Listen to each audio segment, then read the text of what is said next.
মা আজ তো বৃহস্পতিবার, কি রান্না করলে? ডিম ডিম আজকে আবার ডিম? হ্যাঁ। কেন? তুই ডিম খাবি না নাকি? আজকে ডিম করেছি, ডিম করে খাবি। জানোই তো আমি ডিম পছন্দ করি না। আচ্ছা তুই দেখ তোর পছন্দের রান্না করছি, তুই আগে দেখে নে কি রান্না করেছি। আচ্ছা। তোর যদি পছন্দ হয় তুই নিশ্চয়ই খাবি।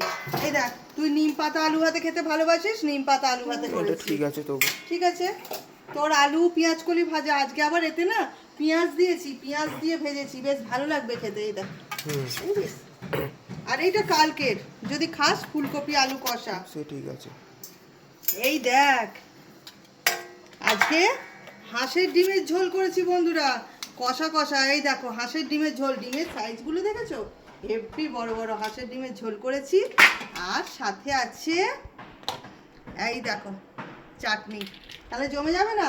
আমার ছেলে কিন্তু ডিম একদম খেতে পছন্দ করে না, ও ডিম খাবে না আগেই বলে দিচ্ছে। যার জন্য কালকে ওর জন্য এনে রেখেছি 1 পিস মাছ। এই তো কাজের জিনিস এনে রেখেছো। ওর পছন্দ হয়ে গেছে, আর কিছু না। এবার বলছে আমি এবার এইটা দিয়ে ভাত খেয়ে নেবো। ওই ডিম দেখে ওর মাথা গরম হয়ে গেছিলো, ডিম দিয়ে ঝোল দিয়ে ও ভাত খাবে না। তাহলে আজকে পছন্দ হয়েছে রান্না বান্না। চলো ছেলেকে তাহলে আজকে ভাত বেড়ে দিই আমি।